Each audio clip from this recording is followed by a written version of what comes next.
to the threats.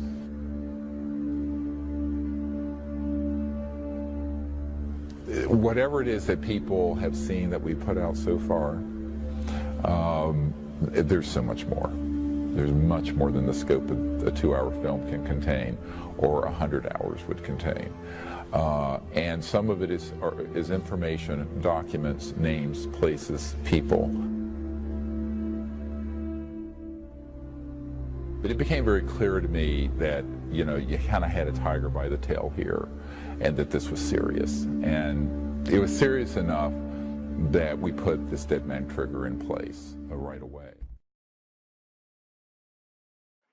Remember the first time that you ever, during a meditation and prayer for the healing of Earth, which you do quite often, invited the ETs to join us in that, and that was in Mount Shasta in 1999.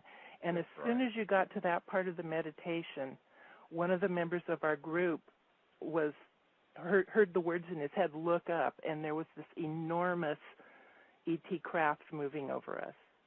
Yes, and in fact, that event, which we filmed, I didn't, but this gentleman did, is such an astonishing event, because it was precisely at the point where we joined in with this whole interstellar community to put energy on the Earth for its healing and for its evolution to this time of universal peace, and these new energy technologies coming out, and the whole transformation of world civilization, and this beautiful 500,000-year cycle of universal peace that we're about to enter.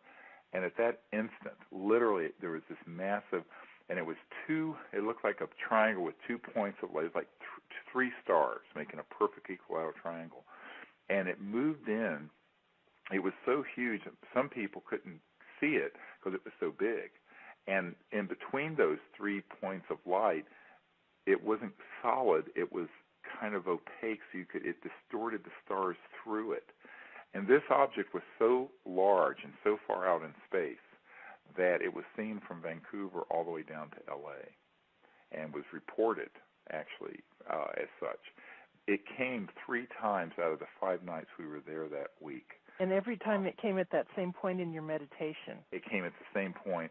We've since learned that this was an enormous craft that was on the order of hundreds to thousands of miles across, and it was very deep space, and it lit itself up in that configuration as a confirmation of what we were doing.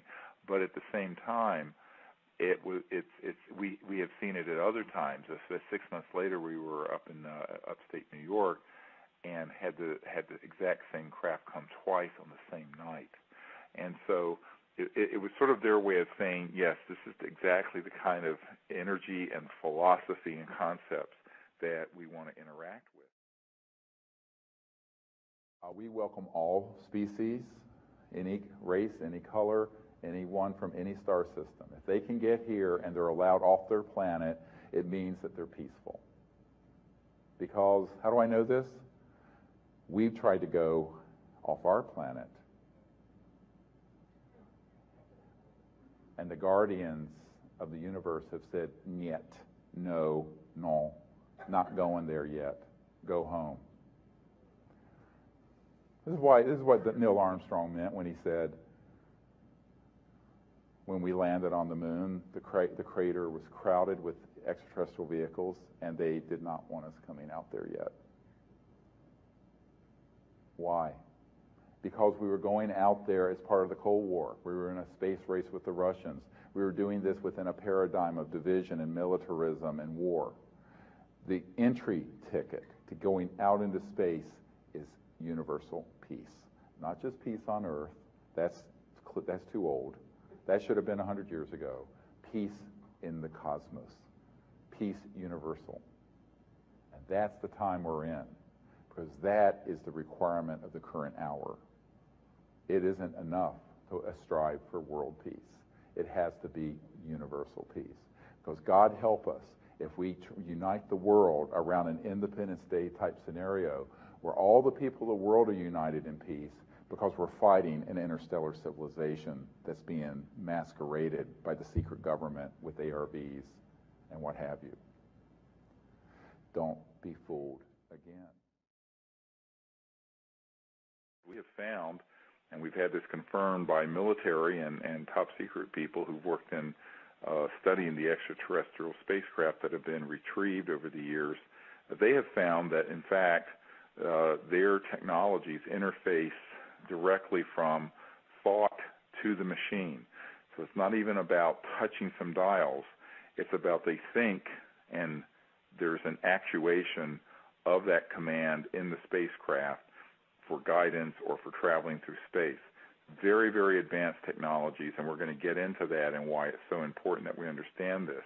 I remember one time in England, we were actually on Marconi Hill, which is in Wiltshire, where Marconi sent the first telegram, in fact, and it was part of the Royal Trust lands, but we were up there and had permission to use it. And we were doing this protocol for contact, and we had done a deep meditation, and the whole group had gone into this state of unbounded mind, and then we had remote viewed deep space, and we had turned it around and vectored, as we call it, or guided these ET craft into the area. And about that time, we were then looking around at the sky, and it had cleared up, which is nice for England, and suddenly there was a very bright object that came over. It looked like it could have been a very bright satellite. My intuitive remote viewing of it was that it wasn't, but there were some left brain engineer type guys there, and they said, oh, it's a satellite. And I said, well, let's ask it to do something a satellite absolutely can't do, because perhaps it isn't. So we sent that thought to it, and at that instant, I mean not 5 minutes later, but instantly, it stopped and made a right-hand turn and went shooting off into space. And everyone's mouths dropped open, and I said, see, this is what can happen. And it's exactly the sort of thing we've had happen literally hundreds of times over the last decade or two. And it illustrates how precisely thought can interface with these advanced extraterrestrial beings and their spacecraft, because their technologies all the time are scanning through that energy field that some have called astral or thought or conscious, as easily as you and I pick up a cell phone or a regular telephone and call each other. There are three major steps to this. First, going into unbounded mind and the state of the samadhi, the relaxed state of mind. Secondly, to then actively remote view the presence and location of the extraterrestrial vehicles. And then third, to turn that into a vector, where you then connect with their electronics and their individuality and their craft and show them your location. So if you, let's say you see them out near Saturn, and there's a very huge craft out near Saturn now. Had a Defense Intelligence Agency general tell me about it a couple months ago. He turned ashen white when he saw the images of it. You know, one of the ones that we're tracking out in our solar system is 26 miles across. One ET vehicle, 26. It's the size of the LA basin. Anyway, so believe me, if they were hostile, it would have been all over the time we, believe me. Before the monkeys started developing thousands of nuclear weapons, it would have been point, set, match, over. You know, forget about the invasion stuff. Okay, the invasion will come from Lockheed Martin masquerading as ETs. This is the cosmic 9/11, the cosmic Gulf of Tonkin that all of you have been programmed. You can be in the middle of a remote national park like we were in November. I think it's a good time to sort of mention this. And we had an experience, we've had many experiences at this particular site up in Joshua Tree National Park. There's an area where we saw, well, why don't you tell them, Linda, what happened in 1996, the first time you were there with our group? That was incredible. We were at one location in the national park, and it was about 1:30 in the morning, and we were getting ready to leave, and you had said earlier that the ETs would do something spectacular and fast, and they haven't done it yet, really. So we were driving out, and you were in the vehicle ahead of me. I was following you, and suddenly, the most astonishing thing, straight down from the zenith of the sky came this craft that was the size of my fist at arm's length, and it was That's like big. it was one of the biggest things I've ever seen, and it was almost fluorescent, kind of teal and sparkling white, and in the shape of a Hershey's Kiss, even with like the white paper at the top was, kind of like white light, and it just came down straight, and as it approached the ground, it illuminated as far as we could see the whole ground, and this was, I don't remember, about half a mile away from us, I think, and it illuminated the ground in white, and I expected to hear a loud crashing sound or something. It just, when it shifted phases, went into the ground, and you spotted the exact spot, and we drove to it very quickly, and about 15 of us saw that.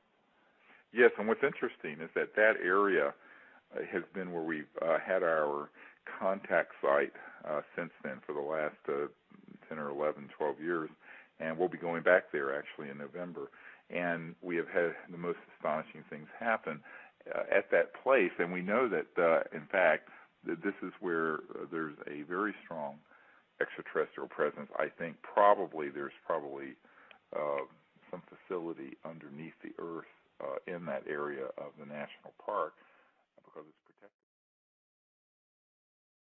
When I started this project in 1990, there were weapon systems in space that were STI cover weapons.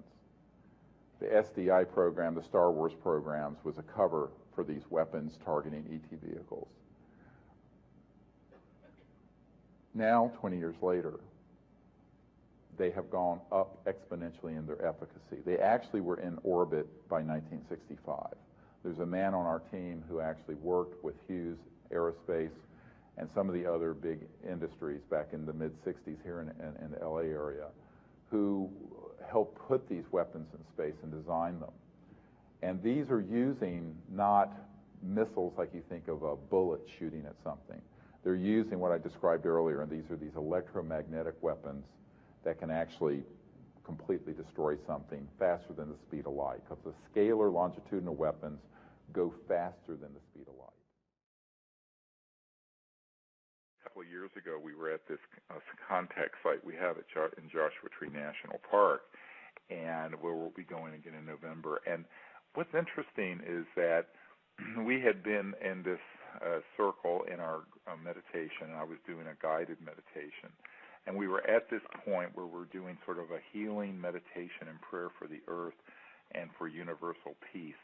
At that moment, a craft emerged from the area where we had seen this one land in '96 into the desert. And in fact, it was so bright it lit up the whole desert then.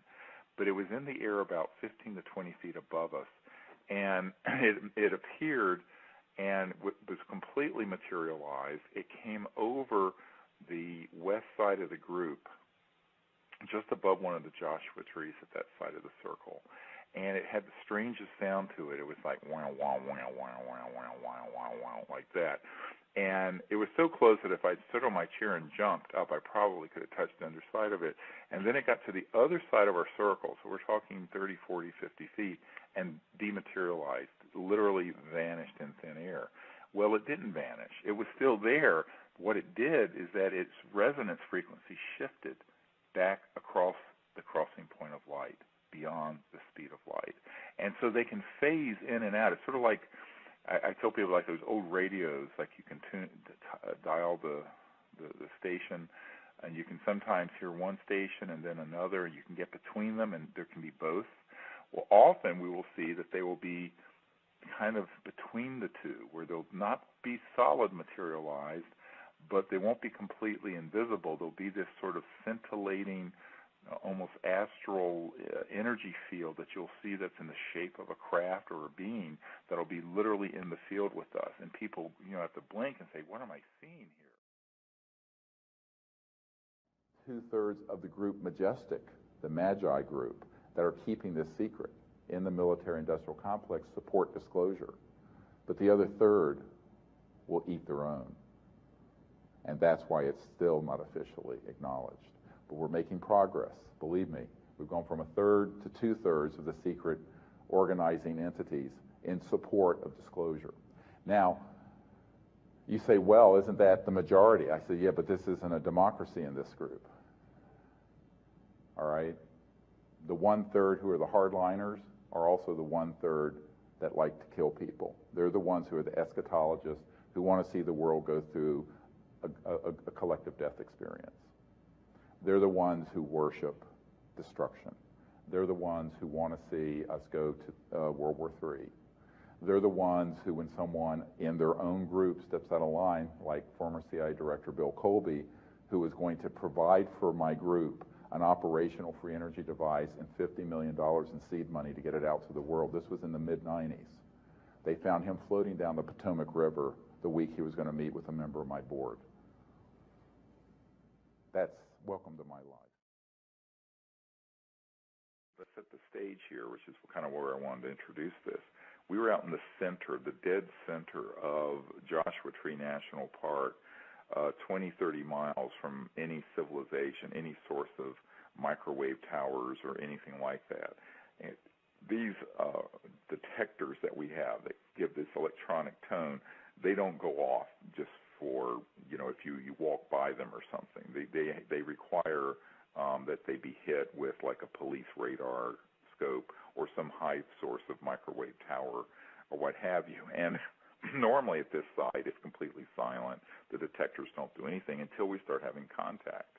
And then, of course, when we have contact, not always, but frequently, there's this amazing amount of energy that is in the area that's, and I want to explain how this is happening. The extraterrestrial vehicles and their communication systems are usually phasing faster than the speed of light, which, of course, would not make a radar detector go off.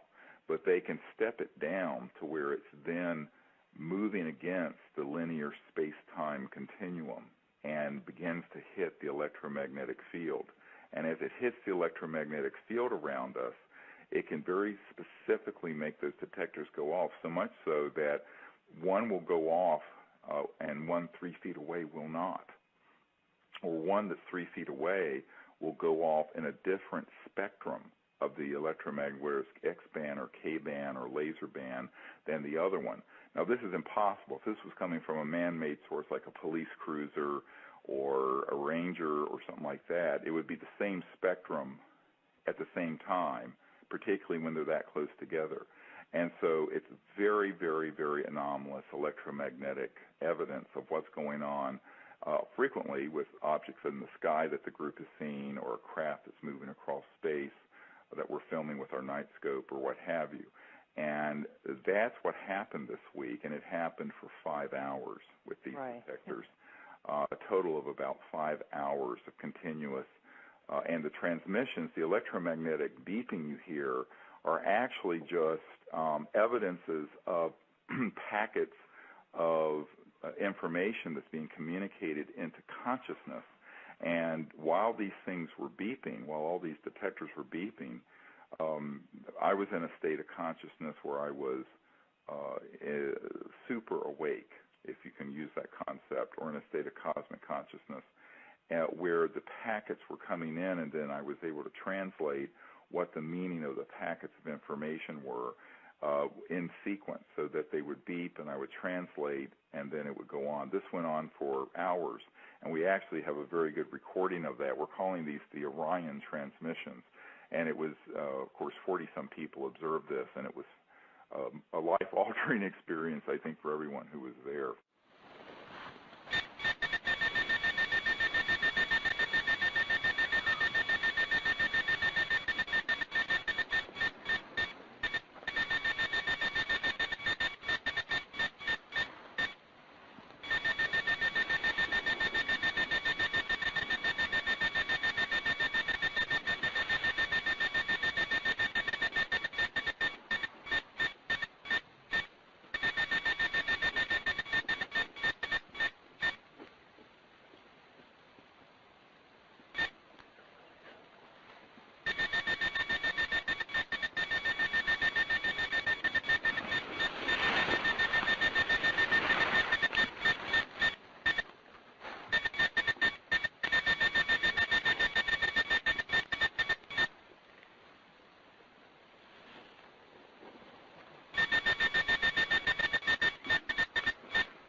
we are being visited by multiple interplanetary civilizations. They work together. Some of them are 10 to the 6th to 10 to the 7th years more developed than we are, meaning in the hundreds of thousands to millions of years more developed. Others may be a few thousand years down the path from where we are. None of them are hostile. They are all, however, concerned with our hostility. So I'm going to put up a great big cosmic mirror, and it's like the man in the mirror thing. And imagine that you've been observing Homo sapiens develop over the last few thousand years from tribal to nation state to big nations. And you've seen conflict go from clubs and spears to thermonuclear weapons. And in the classified projects, the scalar weapons. Everybody saw the spiral over Norway? That was a scalar weapon, man-made. That was a shot across the bow to warn President Obama to stay away from this subject, because we had just put together the briefing for him. I remember being at Colonel Corso's, the man who wrote The Day After Roswell, and at his home back some years ago, and there was a whole lot of materials that he had there that had not been published and never, I suspect at this point, never will be. He's passed away now.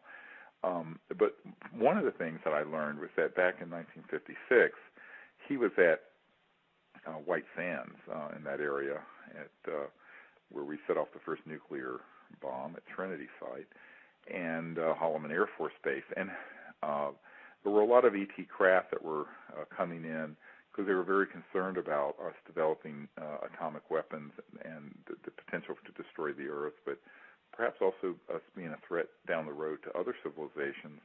And we were using high-powered radar systems to attack and scramble the electronics on these ET craft once they became materialized. And that's why the one in Roswell crashed. I mean, the one in Roswell didn't just crash. It was actually targeted with these electromagnetic type of weapon systems that have been developed and have been known in classified programs since at least the 20s and 30s. Well, Corso saw one of these come in on radar and then saw it come down out in the White Sands, out on the range far away. So he hopped in his Jeep, went out there, and he saw this craft that was disc-shaped, and it was completely shining, metallic, present. And then it would suddenly vanish, and all he would see would look like a heat wave, a sort of a swirling, like you see a mirage when it's really hot on a road, but you could see straight through it. And then it would totally rematerialize, and then do that, and did it back and forth, as if it was teaching him about the nature of their technologies. Finally, it stayed materialized, and an ET being appeared outside of it with one of these little communication devices, and that communicated directly through thought to Colonel Corso, and basically asked the colonel to switch off these high-powered radar systems that had been designed to interfere with the electronics of these ET craft. And Colonel Corso, being a brash young military guy, said, "Well, what's in it for me?" And the ET said, "A new world, if you can take it." You need to know the truth of who's playing with your mind and why this information has been stopped. They are desperate for people to have a new enemy. Because, look, there are 70 al-Qaeda in all of Afghanistan. This by the acknowledgement of the CIA, 7-0. This we have 140,000 troops chasing at a cost of over $100 billion a year. Come on. You know, they have to keep this machine alive, and the next big thing to play is the alien card. And we're about a minute, a nanosecond from that. Don't be fooled again. And this is why I am the most hated person in the UFO field. It's because I am absolutely, have the data, I have the documents, I have the witnesses, that in fact there are abduction squads being run by secret government human entities using programmed life forms and ARVs, alien reproduction vehicles, and very advanced electronics. This is not a conspiracy theory. It is exactly what's happening, and this is why you have all been diseducated. Not miseducated, deliberately diseducated, for the purpose of preparing you. And the New Age and UFO subculture is the vanguard of those purveying this information to others, ironically. So you have all become the carrier vehicles, not all of you, many of you have become the carrier vehicles for launching interplanetary war. What great news. Now, because I'm here in Los Angeles and it's the 50th anniversary of a beautiful lady passing named Marilyn Monroe. Everybody knew who Marilyn Monroe was? I want to have a document here. Now, this is the kind of thing I get fairly routinely. And this is a top secret document, has not been declassified. It's been authenticated by a man who used to be General Odom's right-hand man, the head of the National Security Agency, who now is a lecturer at the University of Maryland, and who wishes to remain confidential. So I got this document from someone whose family was at the beginnings of the National Security Agency, NSA. And in it, it's a wiretap. And the agency, the CIA, was tapping Marilyn Monroe's phone. And in the process, she was on the phone because she was frustrated at having kind of been dropped by the Kennedy brothers. And she was going to tell the public in a big press conference, the whole world would have listened to this one, about what Kennedy had told her. And if you look at this, about the objects from New Mexico, from outer space, and this spacecraft with the dead bodies, this is going on and on. This is about Roswell. It is a smoking gun. It has Project Moondust, Project 46, and look at the signature, James Jesus Angleton III. He was the chief mole hunter who stopped leaks at the CIA at this period. And this was Marilyn Monroe's death warrant. But what happened was that she was going to do this press conference. And so they made it look like a suicide, and they killed her. I also have someone who won't come forward, who way back then was in the intelligence unit of the LA Police Department, operated because what's going on. You have to ask the question then, what exactly is so key about this that they would do that kind of extreme measure to someone who was fairly innocent? She was an innocent bystander who learned something, and she was going to talk about it. This is the $600 trillion question. There's a multi-trillion-dollar interest group, the military-industrial complex, that's very attached to having the next war be interplanetary. We had, of course, Douglas MacArthur on his last speech to the world from the well of the Congress. This is a matter of in the congressional record said in the 1960s, World War III will be interplanetary. A very bizarre thing. People said, what in the world is this man talking about? And it was by then that the plans had been put in place that Wernher von Braun, who, of course, as you all know, invented the rocket for Adolf Hitler, became the core of our space program in the United States after the OSS put Operation Paperclip in place to bring the brilliant Nazi scientists into the United States, and Wernher von Braun was one of them. And he told his assistant for many years, Carol Rosin, who's one of our top secret disclosure project witnesses, that in fact a plan had been hatched in the 50s to hijack this subject and to put out the disinformation so that the people eventually would accept that there was an enemy in space and that they would attempt to create an interplanetary conflict.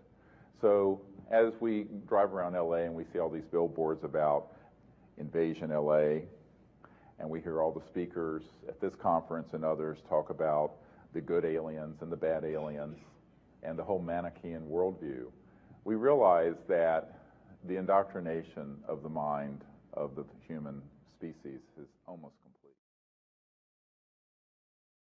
But be careful.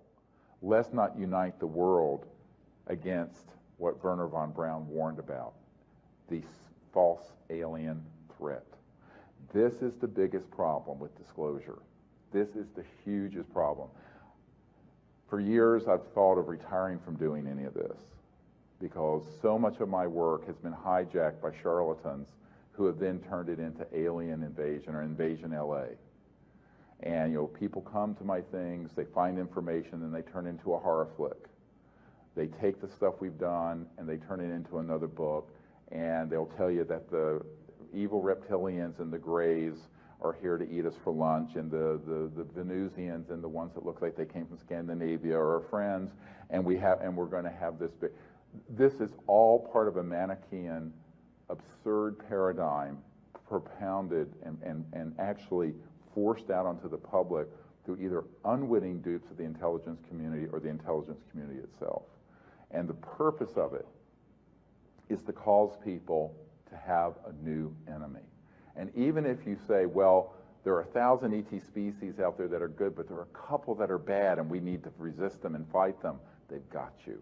They've got you in the Manichaean, they've got the new enemy. And that's what they want you to believe. This is why so much work went into PLFs, programmed life forms.